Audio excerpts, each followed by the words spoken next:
자, 시작해 보도록 하죠. 이강맥 결vom 되는 거 봅시다.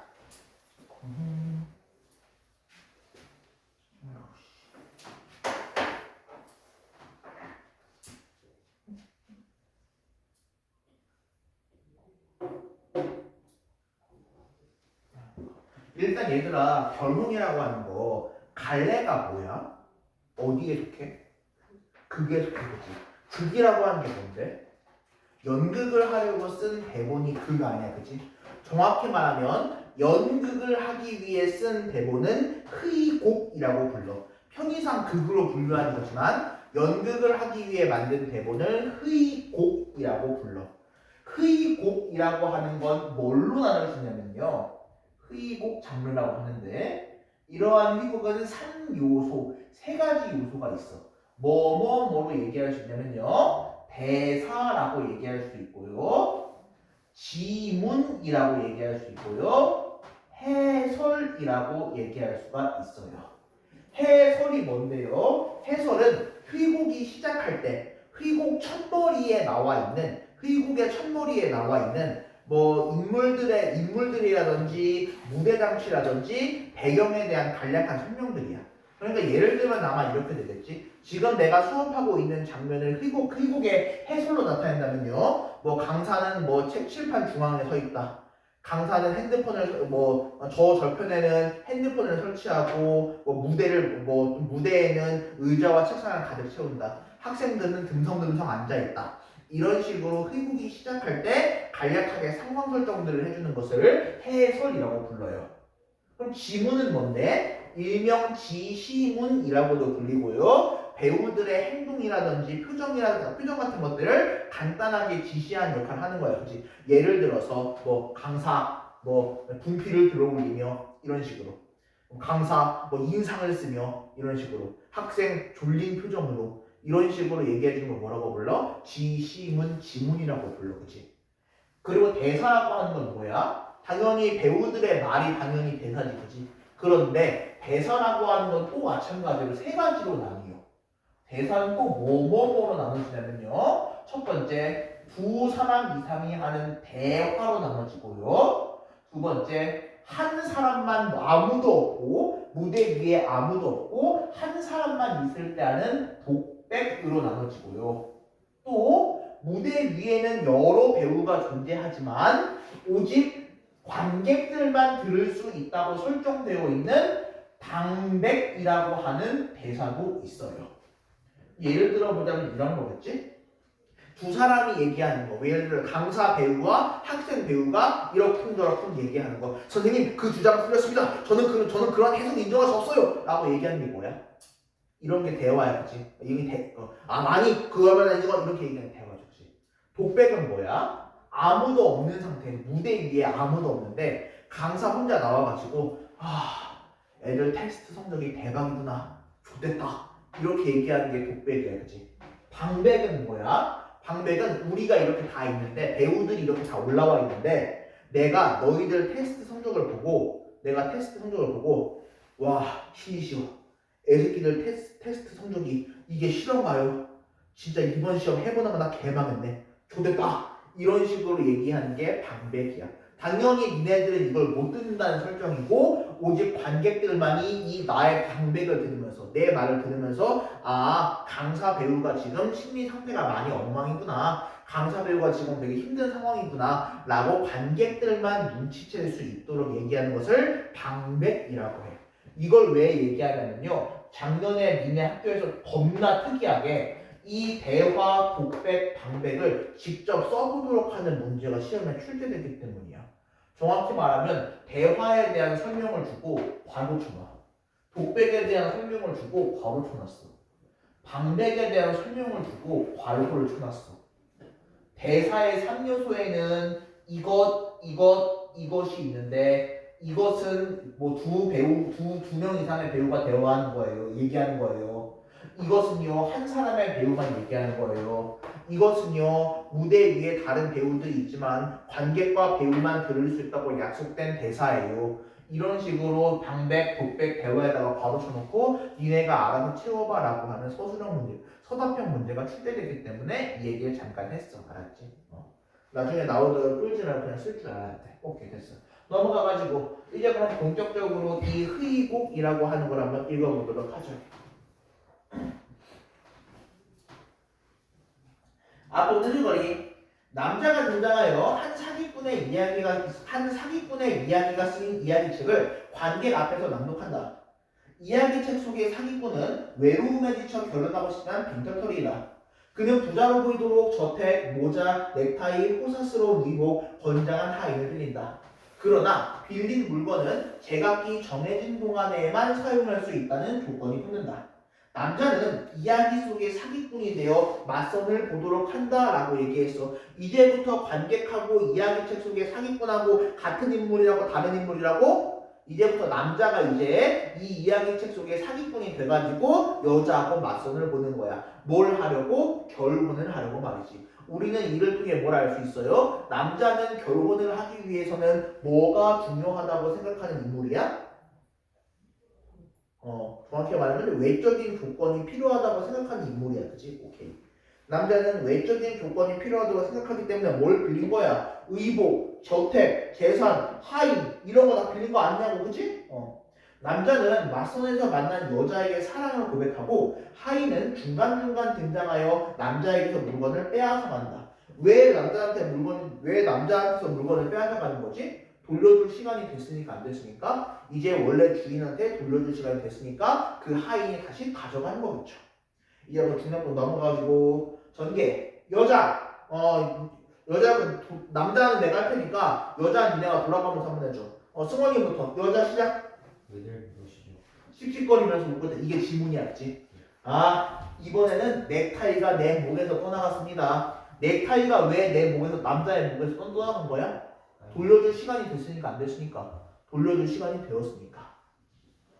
여자 이해하지 못하는 것이 네. 놀랍게 못됩니다. 그저 시간이 지난 것뿐이니까요. 안심하세요. 만약 내 목이 떠나가고 넥타이만 남았다면 겸연쩍은데 바라보고는 여자의 관심을 돌리기 위해 그건 그렇죠. 당신의 어머니 꼭 재미난 분이시군요. 나는 깊은 관심을 갖게 됐어요. 당신의 어머니에 대해서 그 맹세를 시키셨다는 어머니 말이에요. 어떤 분이 더 듣고 싶으십니까? 어떠신가요? 이 어머니의 성품이 너그러우시다는가? 왜 그렇게 쳐다보십니까? 갑자기 지금 남자는 화제를 돌리고 있어, 안 돌리고 있어? 화제를 돌리고 있어. 왜? 넥타이를 뺏겼다는 사실에 대해 가지고 여자가 알게 되면 이 새끼 빈털털이 아니야? 라는 자신의 정체가 드러날까봐 안 드러날까봐? 자신의 정체가 드러날까봐. 그런데 남자가 지금 뭔 얘기하고 있냐면요. 놀랄 게 못 됩니다. 그저 시간이 지난 것 뿐이니까요. 에다가 밑줄 치고 이거 좀 잠깐 써주세요. 놀랄 게 못 됩니다. 그저 시간이 지난 것 뿐이니까요. 얘들아, 남자는 앞부분의 줄거리에서 처음에 어떤 생각을 했어? 결혼하기 위해서는 외적인 것이 중요하지 않다.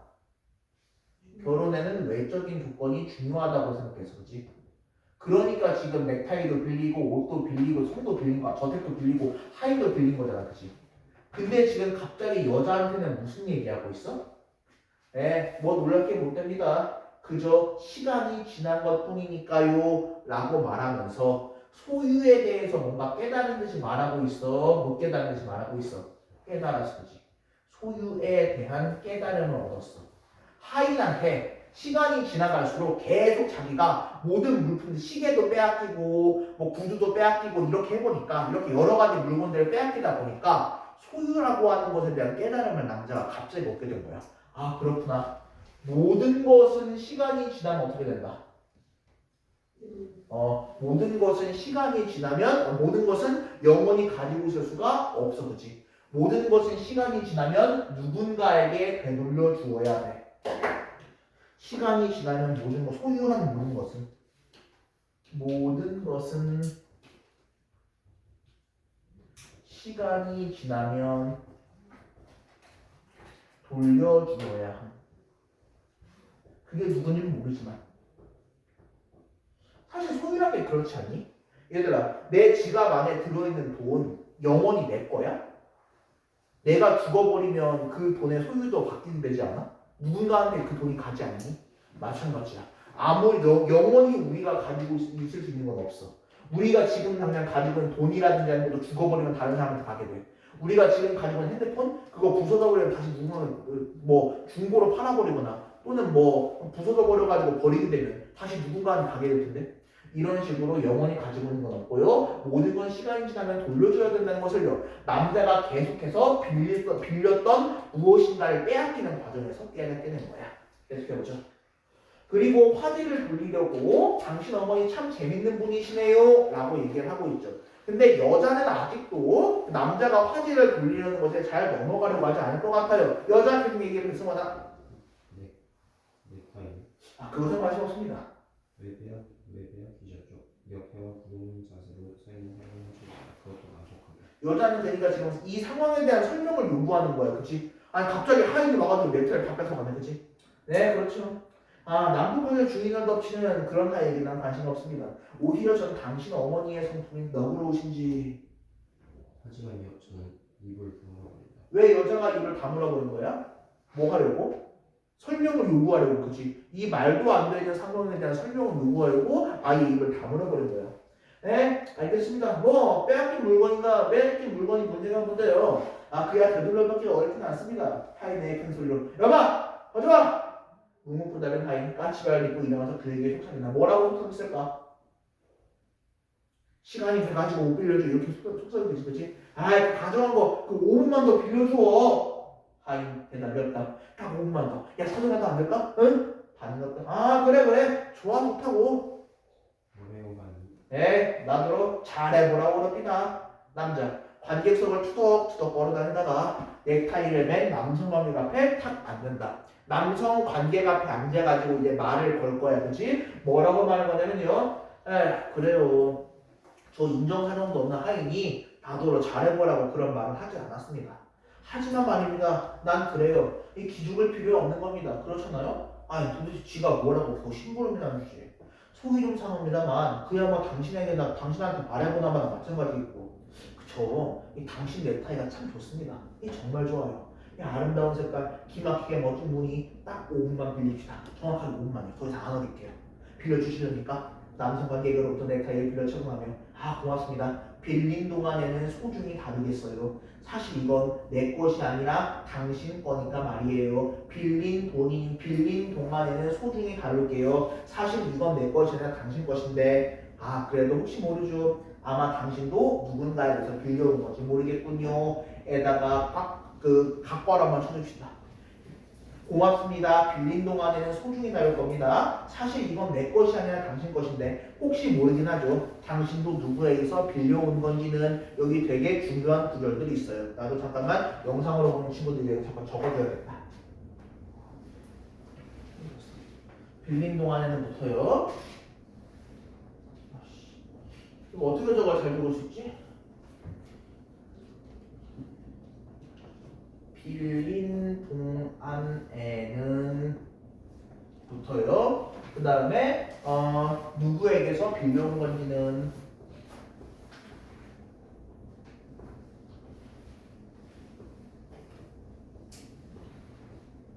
여기 되게 중요한 문장 이성을 잠깐 써볼게요.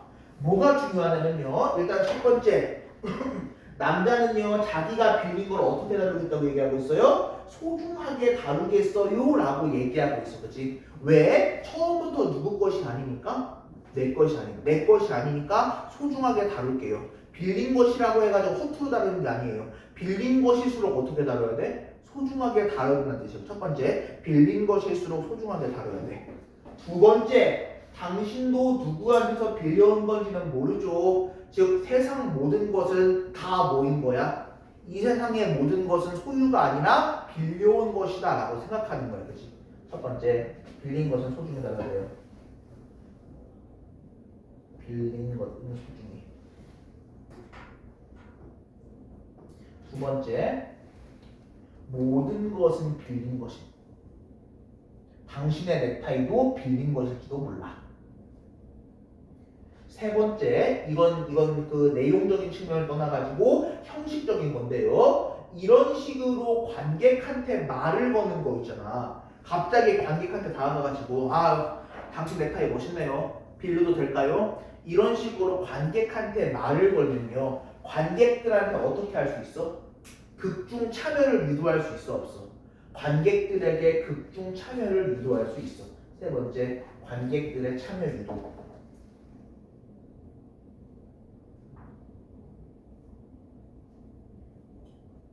근데 이렇게 관객들의 참여를 유도한 이유가 뭘까 그러면? 또 한 가지 더 말이 나온 김에 왜 이렇게 관객들의 참여를 유도하는 거지?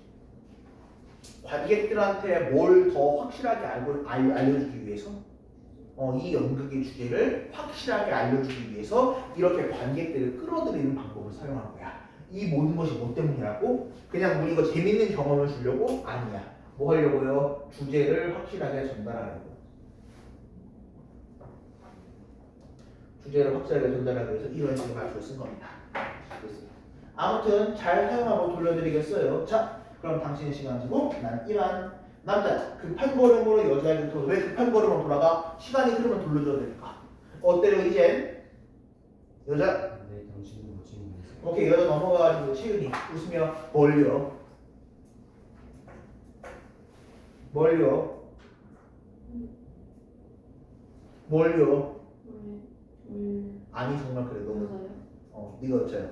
정말 그래요. 넥타이를 그렸다는 해명을 하여 이 영광을 당신에게 돌려드립니다. 이게 바로 뭐야? 이게 방백이야.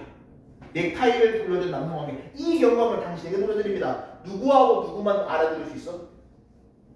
남자하고 관객만 알아들을 수 있어, 그렇지? 남자하고 관객만 옆에 있는 여자가 이 말을 알아들었을까? 옆에 있는 여자가 뭐 관객이 누구죠? 당신 누구 이랬을까? 아니야. 오직 누구하고 누구만 통했어 지금? 남자하고 관객만 통했어. 이런 식으로 대사는 하지만 이런 식으로 그 무대 위에 다른 배우가 존재하고 있지만 그 말을 하는 배우와 관객들만 알아들을 수 있는 말을 뭐라고 한다고? 방백이라고 한다고. 지금 남자애한테 방백을 한 거야. 여자에게. 아 맞다 그런 거였죠. 이거 우리 하다만 얘기 그게 무슨 얘기였지? 엄마 얘기였지, 그지? 당신 엄마 얘기 그거 좀 계속해 봅시다. 어디까지 이야기를 했었죠? 당신의 어머니에 대해서요. 아직은 거기까지입니다. 그럼 저 자신에 대한 건 아직 모르고요. 즉 여자가 말하고 싶어하는 건 뭘 말하고 싶은 거야? 여자는 자기 얘기를 좀 하고 싶은 거야, 그치? 엄마 얘기가 아니고. 뭐 그렇죠. 저도 당신의 얘기를 듣고 싶지만요. 어머니 다음에 딸 이런 순서니까 계속 진행해 봅시다. 의무적으로 물어보죠. 당신 어머니 성품은 어떻습니까? 남북하십니까? 상냥하십니까? 글쎄요. 의무적으로 대답해 주세요. 남북에다가 상냥을 겸하시는 남편보다 상냥한데 그럼 두 사람이 결혼한다고 한다면 이 결혼 과정은 쉬울까 어려울까? 쉽진 않을 거야, 그렇지? 왜 그러시면 남자 자기 말에 손을 타왔는다. 뭐 별건 아닙니다. 이 벽에 부딪혔다고 할까요? 뭔가 어려웠어요. 하긴 뭐 당신은 얻는 게 그렇게 쉽진 않겠죠. 이 초년에 사람들도 겨울 내리기까지는 험난한 과정을 거친다고 합니다만 그런데 우리는 겨우 처음에서 서성거리고 있는 것 같거든요. 아직 이야기도 당신 어머니에서 머물고 있고. 용기를 내셔야 해요. 네, 어디 힘 좀 내보겠습니다. 저기 이런 말 하면 놀라시겠지만 말해봐요, 뭐든지. 저는 세상에 태어났어요. 아이고, 놀랐습니다. 갑자기. 뭐 너무 뻔한 얘기지, 그치? 네, 태어난다는 건 언제나 갑자기다. 그래서 저는 태어날 때 제 기분이 어떠했는지 그걸 모르겠어요. 아무튼 그냥 그렇게 생각이 나는 거죠. 그리고 어렸을 때 제 별명을 모르세요? 언니라서. 진짜 연기를 할 때, 진짜 이게 뭐가. 아무튼 그냥 어떤 여자친구도 난 앞에서 말씀하시죠 막 이러면서 이 영광은 당신께 돌려드립니다 막 난 이러고 있는데 제가 어떻게 태어났는지 아시겠어요? 더면 흥이 나냐고 안 나냐고. 흥이 나냐고 안 나냐고. 난 흥이 하나도 안 나요. 다음번 얘기할 때는 얘들아 다음번 여자 역할 맡아가지고 얘기할 때는 좀 합을 좀 맞춰주길 바래. 알았지? 합을 맞춰라. 근데 일단 여자는 지금 자기를 뭐라고 생각하고 있어? 범이라고 생각. 범이 뭔데? 그리고 말하면서 지금 저는 이 세상에 어떻게 태어났대? 여기 뭐라고? 여자는 자기가 이 세상에 어떻게 태어났다고 말하고 있어? 저는 이 세상에 그냥 태어났어요 라고 말하고 있어. 그러니까 여자가 지금 자신의 존재를 어떻게 생각하고 있다는 거야? 냉소적으로 생각하고 있다. 맞아 아니야? 맞아 그치? 반대로 여자는 얘 여자 얘기 잘 들읍시다. 여자는요 자신의 존재를 냉소적으로 생각하고 있어. 스스로를 범이라고 표현할까 말이야. 그냥 주는 거.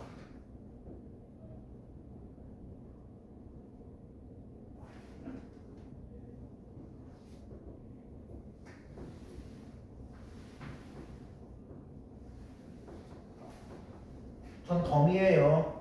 어쩌다가 그냥 태어났거든요. 덤도 어쩌다가 주는 거잖아요. 전시의 인생은 덤 같은 거예요. 라고 말할 수 있어. 덤, 덤, 네, 왜 조금 더 주는 거 있잖아요. 그거를 제가 아버지 사랑을 주고 그래서 더 저를 어머니에게 줬죠. 그러니까 지금 자기는 사랑으로 인한 일종의 부산물 같은 거라는 뜻이네. 그치? 말하다 그러니까 더 많이 했어요. 이 말 속에 뭐가 그리는 게 있어요. 그러면서 아버지는 정말 태어나자 살아갈게요. 말하자면 그런 뜻인 거죠. 나중에 알고 보니 한국이었고 어머니에게 보여줬던 그 말을 듣는 모두 다시 집이었던 거예요. 마치 뭐처럼 지금의 남자처럼 말했지. 지금의 남자처럼 여자의 어머니도 이런 식으로 사기꾼에게 현혹되어 결혼했던 것이죠. 덤, 덤, 덤. 하지만 저는 아버지를 미워하네요. 그분에게 영광이라는 얘기도 좀 그리운 데가 있어요. 저는 혹시 그분도 그렇게 인생을 태어났던 건 아니에요. 그러니까 여자는 그런 아버지를 미워하잖아요. 왜? 왜? 아버지도 덤일지 모르니까. 그러면요. 이렇게 여자의 어머니도 남자 같은 사기꾼에게 당해서 결혼했고요. 여자는 그런데 그런 사기꾼 아버지를 미워하지 않아요. 이 말인즉슨요. 여자가 남자를 미워할 거란 얘기야? 미워하지 않을 거란 얘기야? 여자가 남자를 미워하지 않을 거라는 일종의 암시도 되는구나. 맞아 아니야? 맞아 그지? 이 이 덤 말이야. 어머니에게 만졌지만요. 정이랑 행복이 저에게 좋아요. 무지 불가분 하더라고요. 이런 말을 하면 어머니만을 느끼면 그렇죠. 잘 만졌어요. 그리고 돈을 낳아 키운다는 것. 그만둘까요? 제 이야기. 자기 얘기를 하다 보니까 이제 자기 문제를 긍정적으로 생각하면서 부정적으로 생각하게 됐어요. 이제 조금 긍정적으로 생각하게 된 것 같아, 그렇지? 더 해주세요. 넘어가서 민결이가 여자이지. 그래서 어머니는요 단단히 벼르시는 거예요. 발연기 하지 말고. 네. 발연기 하지 말고. 그래서 어머니는요. 이게 뭐야? 초딩도 읽었다. 이 병을 키워서는 결코 사기꾼에게 주지 않겠다고요. 전 어머니 말을 이해해요. 나도 알만합니다. 고마워요. 뭘 요구받겠는데요. 사실 이런 병 이야기는 처음이거든요. 아무에게도 말하지 않았답니다. 그냥 가슴속에 덮어두었죠. 그러고 보면 당신은 참 친절하신 분이에요. 덤. 네. 아유, 그냥 그렇게 불러본 겁니다. 그 그저 불러보면 아닙니다. 아니에요. 왜 자꾸 아닙니다. 아니에요 라면서 말끝을 흐리는 거야? 자기의 진실을 고백해야 되니까 고백하지 못해야 되니까 이제 자기가 사기꾼이라고 하는 진실을 고백해야 되는데 그럴 수가 있으니까 없으니까 그렇지. 여자의 사정이 여자의 어머니가 결혼하게 된 사정이 지금 자기가 하려는 짓과 똑같다는 걸 듣고 그 자기의 진실을 드러내지 못해서 말이죠. 남단이 일어나 넥타이를 풀어 그것을 빌렸던 남성 관계에 가서 되돌려준다. 그의 눈은 물기에 젖어 있다. 빌링이 넘어가가지고 빌린 건 돌려드립니다. 시간 정확하게 해주셨습니다. 그런데 왠지 모르게 슬퍼진 건 무엇 때문일까요? 관객석 1번이며 그는 자기에게 들려주듯 중얼거린다. 덤. 난 당신을 사랑해. 덤. 난 당신을 사랑해. 라고 말하고 있어요. 이 부분이 무슨 부분이라고? 이렇게 관객석을 거닐면서 난 널 사랑해 이러고 있지만 무대 위에 있는 여자는 이 말을 모르는 거. 이걸 뭐라고 부른다고? 방백이라고 부른다고. 알았지? 이런 게 바로 방백이라고. 덤 이러면서. 근데 왜 이렇게 지금 이렇게 남자가 방백을 한 이유가 뭐야? 여자에 대한 미안함 때문이겠지. 그지? 자기가 지금 사기를 쳐가지고 여자하고 결혼하는 상황에 대한 미안함 때문에 이렇게 혼잣말로 사랑을 고백하고 있는 걸 거야. 이렇게 방백으로 사랑을 고백하고 있는 걸 거야. 여자! 거기서 뭘 하시죠? 덤, 난 당신을 사랑해. 여자, 남자에게 다가온다. 뭘 하고 계세요? 덤, 내 재산이 얼마쯤 될까? 그걸 생각하고 있었습니다. 학교 이럴 때 그런 걸 생각하세요? 부자의 인색한 버릇입니다. 근데 난 재산이 너무 많아가지고 차라리 생각하지도 말자. 그렇게 마음먹었습니다. 이제 됐습니까?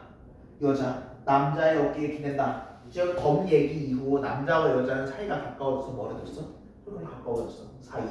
하이 위압적으로 남자에게 한 걸음씩 다가온다. 왜 다가오고 있는 거야? 이제 또 뭔가 뺏어갈 시간이 됐으니까 안 됐으니까. 이제 또 뭔가 불러줄 시간이 됐으니까요. 두려워진 남자. 그 꼴은 여자에게 보이고 있진 않다. 눈을 감아요. 왜 눈을 감으라고 하는 거야? 자기가 뭔가 빼앗기는 창피한 모습을 보여주고 싶어서 보여주기 싫어서 보여주기 싫어서.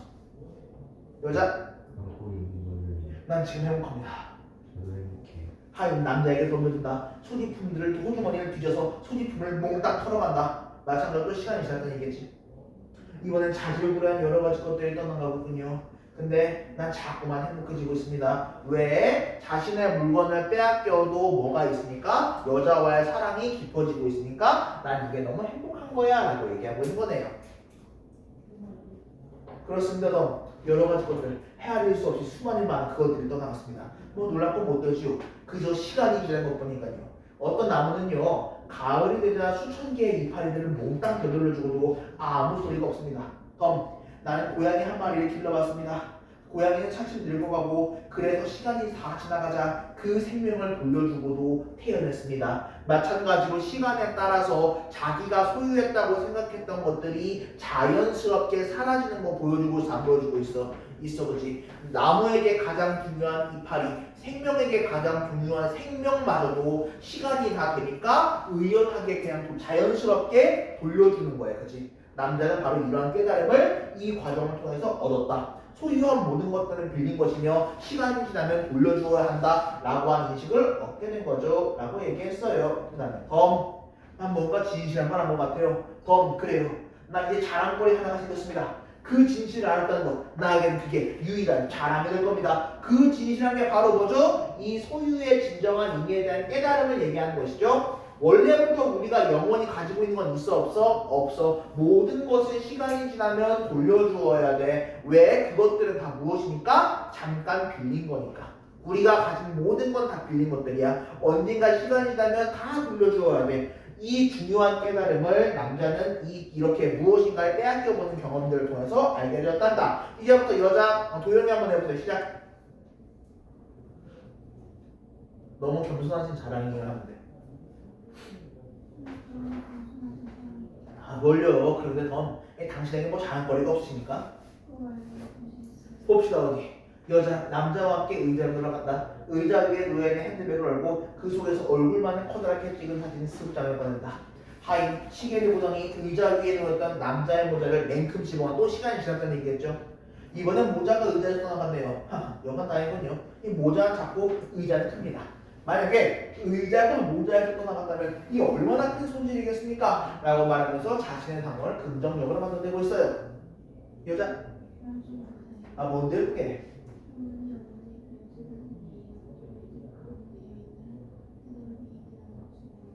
여자의 자랑거리가 뭐인 거야? 아름다움인 거야. 그치? 하지만 우리는 알고 있죠. 아름다움이라고 하는 것도 시간이 지나면 어떻게 될 거야? 사라지는 가치란 걸 우리는 알고 있어요. 남자 사진들을 바라본다. 하인 모자를 가져다가 묻혀놓는다. 그의 시선이 아래로 밀려서 사진을 들여다본다. 남자 하인을 다 뭘 봐 임마? 그러니까 이게 지금의 당신이군요. 이게 지금의 당신이군요. 몇 살인가요? 실례지만.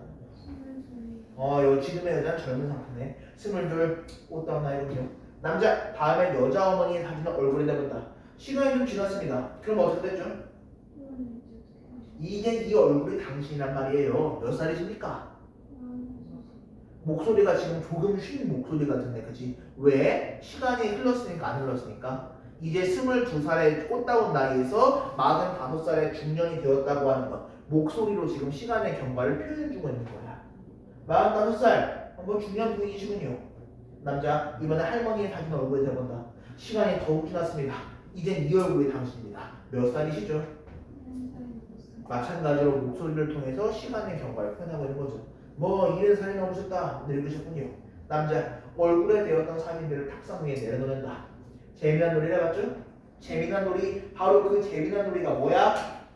모든 것은 시간이 흐르는 모든 것은 시간이 지나면 다 변한다 안 변한다. 모든 것은 시간이 지나면 다 변한다. 다시 앞에 좀 보세요. 앞에 좀 보세요. 남자가요 모든 것은 다 빌려준 것이고 시간이 지나면 돌려줘야 된다는 깨달음을 얻었듯이요. 남자는 이번엔 여자에게 어떤 깨달음을 주려고 하는 거야? 우리가 가지고 있는 모든 것을 변한다 안 변한다? 변한다. 아름다움이라고 하는 가치도 결국에는 늙음으로 변하게 될 것이다 라고 하는 걸 깨닫게 만들기 위해서 이런 얘기 해주는 거야. 그치? 짐작하시겠지만 이 논리의 재미는 바로 시간이 지난다는 데 있습니다. 바로 이 얘기죠.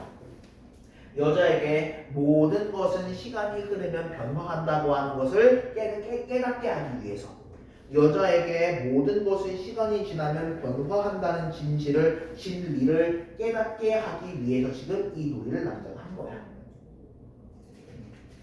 소유가 원래 하는 거죠. 그지? 그런 얘기고요. 그 다음에 넘어가서 중량권 문제거리. 남자와 여자는 서로에게 사랑을 느끼며 행복해한다. 그 사이 하이는 남자의 정보를 빼앗아간다. 남자는 물건을 주인에게 돌려주면서 자신의 사랑이 더 커졌다고 고백하며 진심을 담아 여자에게 다시 청혼한다. 하이, 남자에게 봉투를 냅니다. 남자는 봉투에서 조끼를 꺼냈더니 아무렇지 여자에게 건네준다.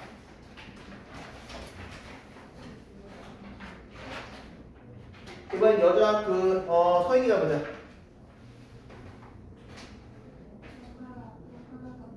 네, 주인으로부터 온 경고입니다. 시간이 다 지났으니 나가라는 거지요. 네, 내 것이라고는 없습니다. 이제 뭐 한 거야? 자신의 정체를 고백한 거야. 따다다다 여자 충격을 받는다. 모두 빌린 것들 뿐이었지요. 저기 두둥실 떠있는 달림도 저 은빛의 구름도 이 한이바람도 그리고 어쩌면 여기 나마저도 또 당신마저도 잠시 빌린 겁니다. 그러니까 사물뿐만 아니라 인간의 모든 것이 다 빌린 거야 안 빌린 거야? 빌린 거야라고 하는 남자의 인식이 마찬가지로 계속 드러나고 있어요. 모든 것 우리의 모든 것은 다 시간이 지나면 빌린 우리의 모든 것은 다 빌린 거고요. 시간이 지나면 돌려줘야 하는 것들 뿐이니까요. 네 그렇습니다. 하인 엄청나게 큰 구두 한 짝을 가져오더니 자기 발에 신는다. 그 구두발로 찬양 듯한 험악한 분위기가 조성된다. 결혼해 주십시오. 당신의 빌린 동안에 오직 사랑만 하겠습니다. 왜 어쩌면 좋아? 남자가 뭐라는 걸 알게 되었어. 남자가 사기꾼이고 아무것도 없는 빈털털이라는 걸 알게 되었어. 하지만 이미 남자를 뭐하게 돼버렸어? 사랑하게 돼버렸어. 그지? 그래서 이제 고민하고 있는 거야. 이 사람이 빈털털인 건 알게 됐지만 하지만 난 지금 이 사람을 사랑하게 돼버리는 걸 어떡하지 이러고 지금 갈등하고 있는 거네. 그치? 내적 갈등을 하고 있는 거네. 그치? 우리는 이를 통해서 여자라고 하는 인물도 마찬가지로 결혼에는 외적 조건이 중요하다고 생각해? 안 중요하다고 생각해? 이를 통해서 여자도 마찬가지로 결혼에는 외적 조건이 중요하다고 생각하는 사람임을 알 수가 있어. 다만 지금 남자하고 시간을 보내면서 사랑이 깊어졌고요. 남자가 나는 빈털털이야 라고 하는 정체를 드러내자 당장 헤어져야 되는데 어떡하지? 나는 그래도 이 사람을 사랑하는데 라고 말하면서 내적 발전이 겪고 있는 거지요. 하인 구두를 거의 다 신는다.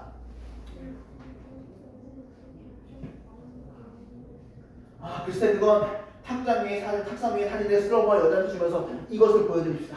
이 시간이 가고 남자에게 남는 건 사랑이라면 여자에게 남는 건 무엇이겠습니까? 그건 사진 습장입니다. 젊을 때 한 장, 그 다음에 한 장, 늙고 나서 한 장. 당신 어머니도 이해하실 겁니다. 이게 무슨 뜻이야? 시간이 가고 남자에게 남는 건 사랑뿐이야. 여자에게 남는 것은 사진이에요 라고 얘기하고 있어. 그게 무슨 뜻이야? 나한테 남는 건 사랑밖에 없대.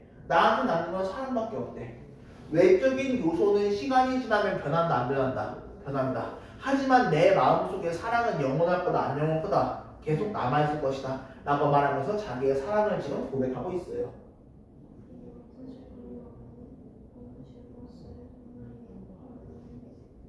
여자 작별인 자라고 무당까지 험담한다. 잠깐만요. 덤 멈칫선다. 그러나 얼굴은 남자를 외면한다. 가신 겁니까? 나를 두고서 이 덤으로 내 말을 조금만 더 들어봐요. 악의적인 느낌이 없다라 그러는 거죠. 왜 악의적인 느낌이 없어? 남자를 지금 욕하고 싶은 거야? 아니면 이미 남자를 사랑하고 있는 거야? 남자를 사랑하고 있으니까 지금 이렇게 악의적 느낌이 없는 거겠죠? 네 맞아요. 그래요. 난 사기꾼입니다. 이 세상의 것들을 잠깐 빌렸었죠. 그리고 시간이 되니까 하나둘씩 되돌려줘야 했습니다. 이제 난 본색이 드러났고 이렇게 빈털털입니다. 그러다 덤 여기 있는 사람들한테 물어봐요. 이 누구 하나 자신 있게 이건 내 것이다 라고 말할 수 있는가를요. 아무도 없을 겁니다. 없다니까요. 모두들 검으로 빌렸죠. 눈동자, 코, 입술 그 어느 것 하나가 자기 것이 아니고 자기가 빌려가진 거예요. 누구든 관객 속에 사람 붙잡고 그가 가지고 있는 물건을 가리키며 이게 당신 겁니까? 성인 시간 열어줘? 잘하겠다. 그 시간에 꼭 불러주십시오. 뭐라고? 이게 당신 겁니까? 이거 당신 거야? 이거 당신 거야? 이거 당신 건가요? 잘하겠다. 그 시간에 꼭 불러주세요. 이거 네 거야? 아꼈다. 그 시간에 꼭 알려달라 했지. 이런 식으로 왜 관객한테도 잘 아꼈다가 시간이 되면 돌려주세요라고 얘기하고 있는 거야. 여자뿐만 아니라 관객들도 소유의 본질에 대해서 깨닫게 하고 싶으니까 안 깨닫게 하고 싶으니까 여자뿐만 아니라 관객들도 이제 당신들도 좀 소유의 본질에 대해서 깨달아봐. 세상 모든 것을 빌린 것이야. 주인이 너 네가 주인이 아니라고. 그러니까 그동안 소중히 여겨 라고 지금 얘기해주고 싶은 거죠. 덤 이제 알겠어요? 여자 얼굴을 외면한 채 걸어나간다. 하임 서서히 그 무서운 구둣발을 이끌고 남자에게 다가온다. 남자는 뒷걸음 지신다. 그는 마지막으로 절규하듯이 여자에게 말한다. 덤! 난 가진 것 하나 없습니다. 모두 빌렸던 겁니다. 덤! 당신은 어떻습니까? 당신 가진 건 뭡니까? 무엇이 정말 당신 겁니까? 내 패를 빌렸던 남성에게 내 말을 들어보시오. 그럼 당신 나를 이해할 거예요. 내가 당신에서 내 패를 빌렸을 때 그때 내가 당신 목은 어떻게 다뤘죠? 마구 험하게 했었나요? 어딜 망가뜨렸나요? 아니요, 그렇지 않았습니다. 오히려 빌렸던 것이니까 소중하게 아꼈다가 되돌려드렸지요. 덤, 당신 내 말 들었어요? 여기 증인이 있습니다.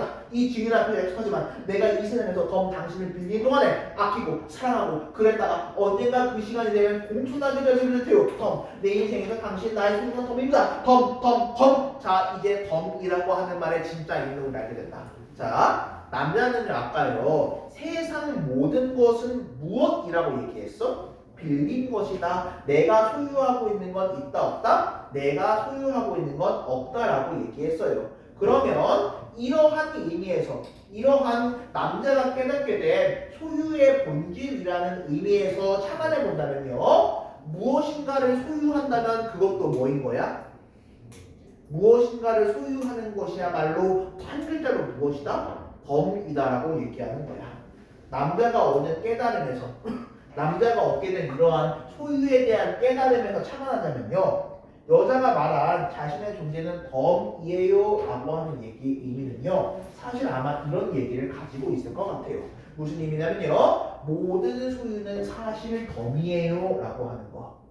왜? 자신의 존재는 덤이에요. 나는 아무것도 안 존재해요 아니면 아무 것이에요? 다시 앞에 보세요.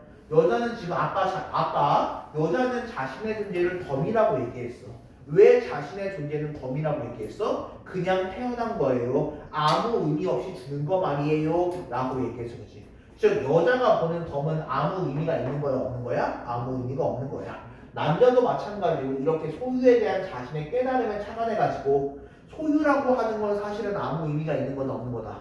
아무 의미가 없는 거다. 이에 착안해서 덤이라고 하는 거하고 소유라고 하는 거하고 느낌이 같아요. 그래서 뭐라고 얘기하냐면요 세상의 모든 소유는요 세상의 모든 소유는 덤과 같은 거야. 덤과 같은 것이야.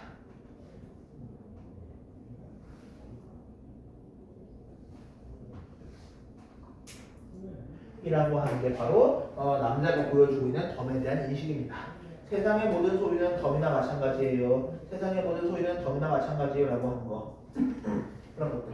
무엇인가를 소유한다면 그것은 덤처럼 얻는 것이기 때문에 소중하게 아껴라 아니면 그냥 막 써라. 소중하게 아껴주세요 라고 하는 그런 얘기 하고 있죠. 네, 그런 얘기 하는 겁니다. 네, 마지막 분 봅시다. 이제는 사랑합니까? 그래요. 당신 아니고 누굴 사랑했어요. 어서 결혼하러 갑시다. 구두발에 차이기 전에 아유 이래서 어머니도 말짱한 사기꾼하기로 하시는데 빨리 가요. 네 어서 가요 라고 하면서 얘기가 딱 끝났어요. 됐죠? 그런 얘기 하는 거예요. 마찬가지로 이렇게 이제 그러면요 이 극에서 결정적으로 알 수 있는 거 소유라고 하는 것뿐만 아니라 뭐에 대한 깨달음으로 결론이 이어지고 있어요? 진정한 사랑이라고 하는 것에 대한 결론으로 이어지고 있죠. 사랑이란 어떤 것이다? 외적인 것에만 치우치는 거, 외적인 것을 보는 것이다. 아니면 어떻게 하는 거다? 내적인 거 중요하다, 외적인 거 중요하다. 내적인 게 더 중요해. 구체적으로는요, 내적인 것이 더 중요하다. 내적인 것이고요. 플러스 남자가 여자한테 뭐라고 사랑 고백하고 있죠? 살아있는 동안, 당신을 빌린 동안 소중히 아끼고 사랑할게요 라고 얘기하고 있어요. 이 말의 뜻은 사랑이란 누구를 소중하게 하고 아끼는 거야? 상대방을 소중히 하고 아끼는 것이에요.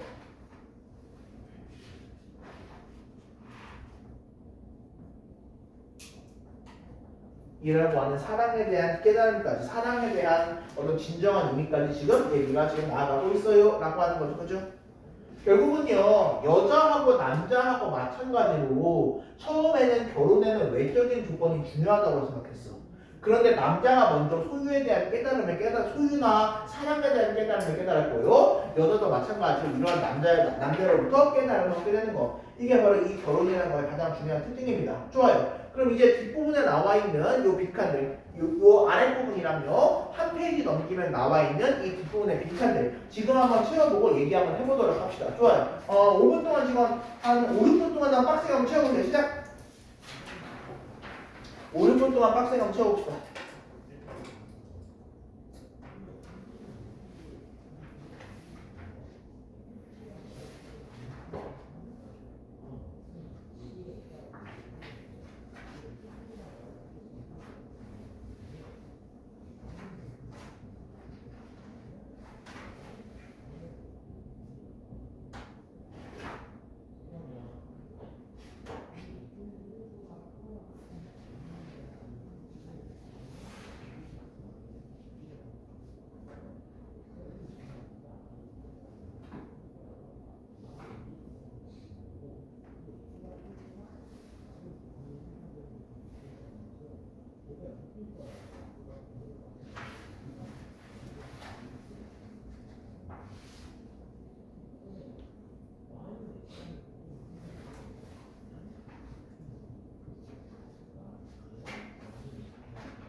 자, 한번 뒤에 여기 있는 빈칸을 한번 찾아봅시다. 앞쪽으로 돌려가지고 사건이 전개되면서 남자와의 태도의 심리가 어떻게 변화하는지 한번 정리해보자 라고 얘기했어요. 어떻게 정리하나요? 먼저 맞선을 보기로 한 남자 여자가 만났어요. 여자를 결혼하기 위해 남자는 부자한테 했고요. 여자는 또 그렇게 부유해 보인 남자한테 호감을 가졌죠. 역시 요 이야기가 시작하기 전에 남자와 여자는 둘 다 결혼을 위해서는 외적인 조건이 중요하다고 생각한 것 같아요. 그런데 하인이 남자가 빌린 물건들을 하나씩 빼앗아가자 남자는 빌린 물건을 빼앗겨가면서도 어떻게 하고 있어? 행복해하고 있어, 그치? 왜? 진짜 소유가 뭔지를 깨달았고 사랑이 뭔지를 알게 됐으니까. 여자는요, 그러한 남자가 지금 뭐라고 생각해? 아, 되게 겸손한 사람이구나 라고 생각하지, 그치? 너무 겸손한 말씀이세요, 그렇게 얘기했으니까. 그러다가 남자가 자신의 정체를 밝히고 떠나가는 여자를 붙잡으면서 청혼하게 되는데 뭐라고 청혼하나요? 우리가 소유한 모든 것들은 다 어떤 것이다? 빌린 것이다. 나는 당신을 빌린 동안에는 어떻게 하겠다? 아끼고 소중하게 하겠다. 여자는요, 그런 남자가 빈털터리임을 알았지만요, 결국 무엇을 선택해? 남자의 진실한 사랑을 깨닫고 남자를 떠나지 않게 되었어요. 넘어가서 두 번째, 이 희곡의 주제를 형성하는데 영향을 미친 요소를 말해봅시다. 다음 남자의 대사에서 남자가 여자에게 약속한 게 무엇인지, 그리고 이 약속이 주제하고 어떤 연관인지 말해봅시다. 넥타이를 빌렸던 다음 상황에게 내 말 들어오시오. 그럼 당신 나를 이해할 거예요. 내가 당신에서 넥타이를 빌렸었을 때 그때 내가 당신 물건을 어떻게 다뤘습니까? 허당했나요? 망가뜨렸나요? 아니요, 그렇지 않았습니다. 오히려 빌렸던 것이니까 소중하게 약갔다가 되돌려드렸지요. 당신 내 말 들었어요? 여기 증인이 있습니다. 이 증인 앞에서 약속하지만 내가 이 세상에서 당신을 빌린 동안에 아끼고 사랑하고 그랬다가 언젠가 그 시간이 되면 공손하게 되돌려도 돼요. 이라고 얘기하고 있어요. 이렇게 이 대사에서 남자가 여자한테 지금 무엇을 약속하고 있나요? 당신을 아끼고 사랑하고 소중하게 여길 것을 약속하고 있어요. 그러다가 우리한테 정해진 시간이 다 되면, 우리한테 죽음이 찾아오면 공손하게 되돌려줄 거예요 라고 약속하고 있죠. 이 약속은요, 우리가 보고 있는 이 작품에 대한 주제하고 어떤 관련이 있어? 어떤 관련이 있어요? 우리가 가지고 있는 모든 것은 다 어떤 것인데? 다 빌린 거야, 그치? 그러니까 어떻게 다뤄야 돼? 소중하게 여겨야 된다고 하는 그 얘기들을 잘 드러내주고 있어, 그치? 나는 당신을 소중히 여길 거예요. 항상 아끼고 간직하고 그랬다가 우리한테 허락된 시간이 다 지나버리게 되면 나는 그때 당신을 소중하게 되돌려줄 거예요. 이게 뭐란 걸 얘기했다고? 우리가 가지고 있는 모든 것은 빌린 것이니 소중하게 여겼다가 돌려줘야 돼 라고 하는 이 작품의 주제의식을 잘 드러내고 있는 것 같아. 다음 넘어가서 이 다음은 이 회곡의 처음 부분에 쓰인 작가 노트의 일부이다. 무대 설정 및 관객의 역할이 주제를 형성하는데 어떤 역할을 하는지 말해보자. 이 작품은 응접실 또는 아담한 소극장 같은 곳, 그런 실내에서 공연하기 알맞들었습니다. 음악으로 비교한다면 실내악 같은 것이다. 무대를 따로 만들 필요도 있지 않고 별다른 조명이나 효과의 도움을 받지 않아도 된다. 그러나 절대적으로 필요한 것은 그 장소에 모인 사람들이다. 이 연극의 등장인물 하인은 그들로부터 잠시 모자라든가 구두, 넥타이 등을 빌려야 한다. 아, 그렇구나. 아까 하인들이 뺏어갔던 남자가 빌린 설정이었던 모자, 구두, 넥타이 등은 사실 원래 누구 거였던 거야? 사실 원래 그 바깥에 있는, 무대 바깥에 있는 관객들 거였어, 그치? 이 빌린 물건들을 단순히 소독으로 응용하기뿐만이 아니라 이 작품을 검토하면 알겠지만 이 잠시 빌렸다가 돌려준다는 것은 더 깊은 의미가 있고 이 연극에 있어 중대한 역할을 차지하게 된다라고 얘기했어요. 이 연극의 목적은 그러니까 뭐야? 단순하게 물건들을 빌리는 게 아니라 관객들을 어떻게 하는 거에 목적이 있어. 관객들을 이 극으로 끌어들이는 것이 바로 이 극의 진짜 목적이었던 거야. 왜? 이걸 통해 가지고 뭘 할 수 있으냐면요, 관객들에게 주제의식을 더 잘 전달할 수 있으니까 없으니까 관객들에게 우리의 주제의식, 소유의 본질을 더 잘 전달할 수가 있으니까요. 됐니? 이런 얘기들을 바로 우리 극에서 쓱싹 하고 있습니다. 다음에 넘어가서 3번 이 희곡에서 비판하는 바를 오늘날의 사회에도 적용할 수 있을 말하면 뭐 당연하지. 적용할 수 있으니까 당연히 이거 넣은 거 아니야? 그치? 이렇게 지금 물질적인 조건들을 결혼의 조건으로 내세우는 남자와 여자를 내세워가지고 오늘날 사랑하고 얼마나 많이 소유하느냐를 얼마나 많이 사랑하느냐하고 같은 의미로 놓고 있는 이 현실 비판하고 있는 거 맞아 아니야? 맞아 그치? 그런 얘기를 하고 있는 거잖아. 이렇게 이러한 사회에서 비판하고자 하는 거 6글자로 뭐라고 부르죠? 물질 만능주의라고 부르지, 그치? 사랑도 돈으로 치환하고 그 사람의 내적인 것을 얼마나 많이 소유하고 있느냐를 바꾸려고 재단하려고 하고 계산하려고 하는 이러한 물질 만능주의를 비판하려고 하는 거예요. 넘어가가지고 4번. 다음은 이 일부 장면을 시나리오로 바꾼 거야. 얘들아, 시나리오는 뭐 하기 위한 거야? 영상으로 촬영하기 위한 거야, 그치? 영상으로 만들기 위한 게 바로 시나리오야. 얘를 시나리오로 바꿀 때 이를 바탕으로 극갈래가 어떻게 형성하는지 한번 알아보자 라고 얘기했어요. 씬 넘버 17 남자의 집 응접실. 나 잠깐만 뭐라고? 씬 넘버라고 하는 게 있어. 이 씬 넘버가 뭐야? 화면을 세는 단위들이야, 그치? 이게 바로 17번째 장면이라는 뜻이지, 그치? 연극은요, 한 번 시작하면요, 끊을 수 있어, 없어? 연극은 한 번 시작하면 그냥 끝까지 가는 거야, 그치? 근데 이렇게 영상화를 할 때는요, 장면과 장면 단위로 나누어서 촬영하는 게 가능하구나, 라고 하는 걸 알 수 있고요. 그 다음에, 여자가 남자의 어깨에 기대는 사이, 하인이 한 걸음씩 남자에게 다가온다. 하인의 쿵쿵거리는 발걸음 소리, 이펙트, 우리 이왕 기왕기사 이렇게 시나리오가 나온 김에 영상 편집 관련 용어들도 배경 지식으로 알아두면 좋을 것 같아, 그렇지? 이런 거 배경 지식으로 한번 알아놓자. 얘들아, 이펙트라고 하는 건 무슨 의미야? 효과 의미야, 그렇지? 화면에 삽입된 음향, 이펙트 이게 효과음이지, 그렇지? 남자 두려움을 타며 눈을 감아요. 감고 있는 걸 왜 이미? 난 지금 행복합니다. 저도 행복해요. 하인이 남자에게 달려들어 호주문을 뒤지고 소주폰을 몽땅 털어간다. 이번엔 자기를 위한 여러 가지 것들이 떠나가고 있네요. 그런데 난 자꾸만 행복해집니다. 눈을 감은 채 미소 짓고 있는 여자 얼굴 클로즈업 이게 뭐야? 카메라를 어떻게 잡는 거야? 땡겨 잡는 거야, 그치? 즉 배경 화면에다가 화면에 크게 나타내는 일, 작게 나타내는 일, 크게 나타내는 거 이게 클로즈업이고요. 뭐 그렇습니다. 여러 가지 것들 헤아릴 수 없이 많은 그것들이 떠나갔습니다. 뭐 놀랄 건 못 되죠. 그저 시간이 지나고 보니까요.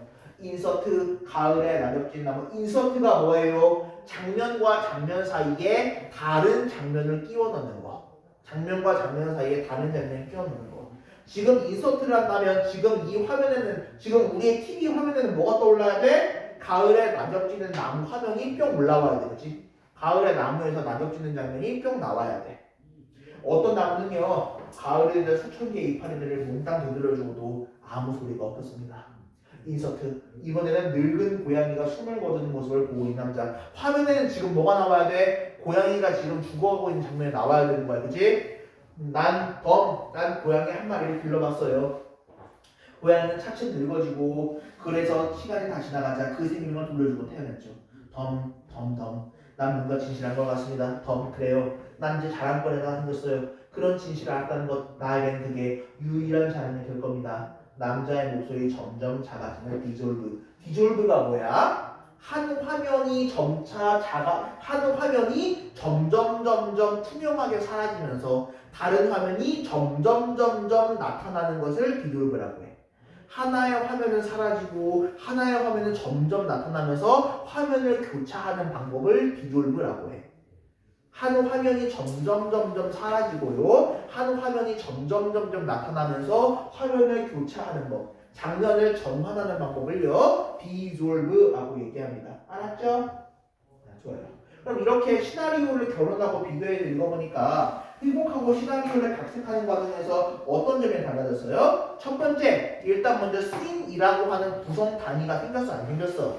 생겼어, 거지. 그 다음에 이펙트, 디졸브, 클로즈업 같은 여러 영화비 편집 기법들이 생겼어, 안 생겼어? 생겼어, 거지. 이런 식으로 만약에 문제를 낼 때 제일 귀찮은 게 작년에는 민낯교회에서 대화, 독백, 방백 이런 걸 써보라고 하는 문제를 냈으니까 아마 올해는 서답형으로 뭐 디졸브, 클로즈업, 이펙트 이런 걸 직접 써보라고 하는 문제가 나오지 않을까?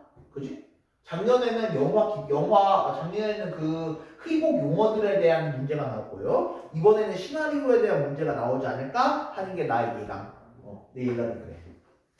여기다가 이제 막 비졸브 이런 거 안 넣고 막 컷투 무슨 뭐 오버랩 막 이런 거 넣게 되면은 애들이 이게 뭐지? 이런 혼란스럽겠죠. 그 다음에 두 번째 1일 바탕으로 희곡과 시나리오의 형성화 방법은 어떤 방법에서 비슷하고 또 어떤 점에서 다른지 정리해보자. 얘들아, 희곡과 시나리오는 어떤 점에서 비슷하니? 얘들아? 희곡이랑 시나리오는 어떤 점에서 비슷한 것 같아? 희곡하고 시나리오 둘 다 결국 대사나 행동이 나와 안 나와?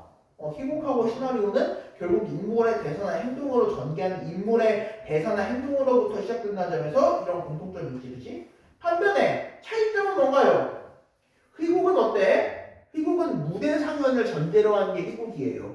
하지만 시나리오는 영화나 드라마 같은 영상물이 전제죠.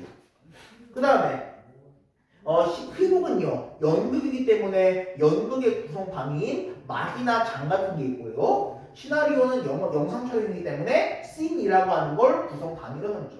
또 연극은요, 연극은요 무대 위에서 하는 거니까 등장인물이라든지 이런 거에 제한이 있어 없어? 무대 위에서 하는 거니까 등장인물이나 장치 같은 거에 제한이 있어 없어? 제한이 있어, 그지? 근데 시나리오는 영상으로 만드는 거니까 어차피 나 컴퓨터 편집이랑 갖다 붙이면 되니까 이런 제한이 있어 없어? 이런 제한이 없다는 거. 이런 게 시나리오하고 희곡과 차이점이죠. 이런 것까지 다 정리했으면요 다 제대로 전 것 같아요. 됐나요?